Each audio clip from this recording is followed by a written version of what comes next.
All right, let's talk about something that hits pretty close to home for almost anyone who serves in any capacity.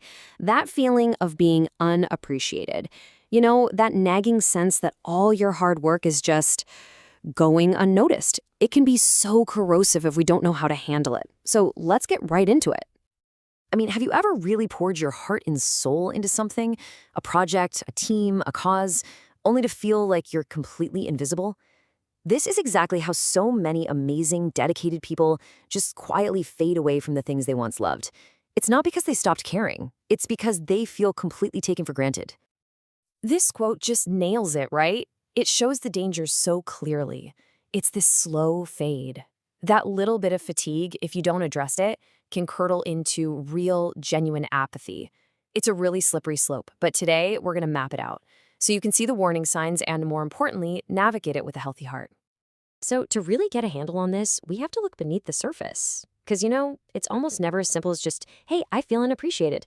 Let's break down what's really going on under the hood. This is so key. On the surface, the feeling is simple.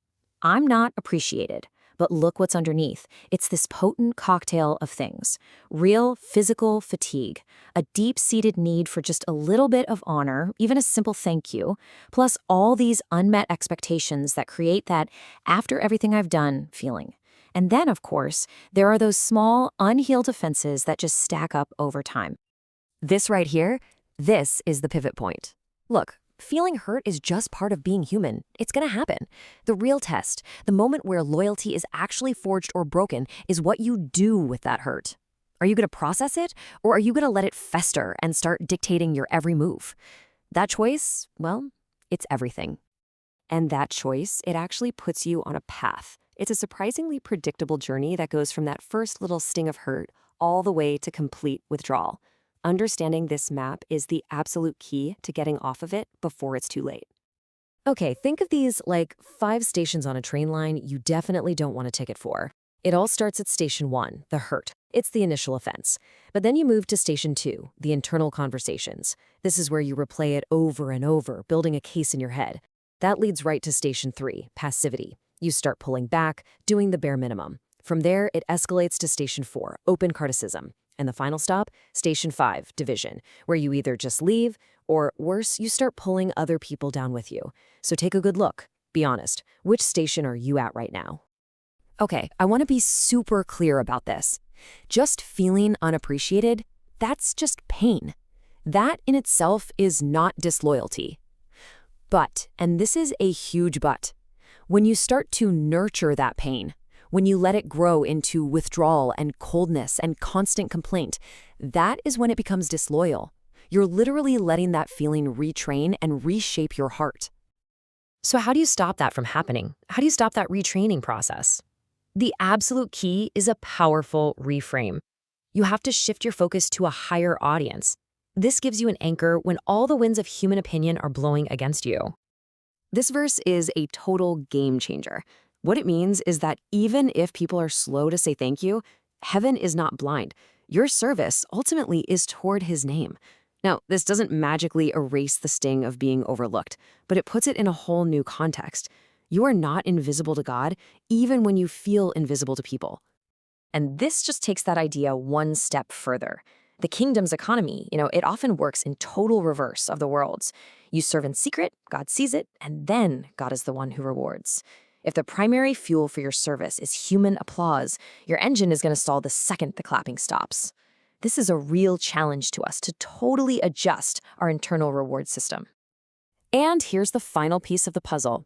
Feeling unappreciated is kind of like getting a small cut. If you just leave it alone, it can get infected with all this cynicism and silent anger. So the instruction here isn't never get hurt. It's guard your heart when you get hurt.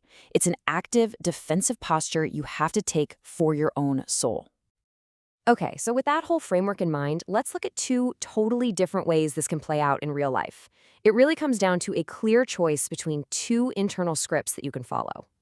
So on one side, you've got the older brother from the Prodigal Son story. He was physically there, right? Doing all the work. But his heart had checked out a long time ago. His service was just fueled by resentment and scorekeeping. Then on the other side, you have the faithful worker. This is the person who serves as to the Lord. So when people forget to say thanks, their internal script immediately says, "That's okay, God hasn't forgotten." So be honest with yourself for a second. Which one of those sounds a little more like you right now? All right, so knowing the problem and having the right mindset shift is great, but what do you actually do? Let's get super practical with a 6-step action plan to get your heart back on the right track. Here it is, all laid out. Step 1, just be brutally honest with God about how you feel. Step 2, check your motivation. Why are you really doing this? Step 3, take a hard look at how you're pulling back. Step 4 is the brave one. Have a calm, respectful conversation. Step 5 is critical. Watch what you say to other people. And finally, step 6, if a change really is needed, make sure you do it with honor. Let's just zoom in on step 3 for a second because this is so important. There is a world of difference between a healthy adjustment and what I'd call silent punishment.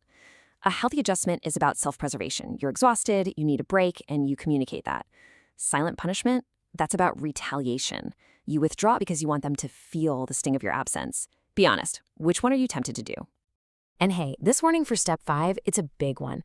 When you're hurting, it is so tempting to find allies, right? To vent and say, "Can you believe what they did? They just use people here."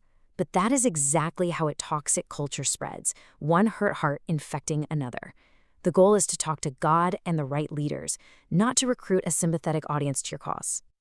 And finally, if after all this you realize you do need to move on, how you leave matters a lot.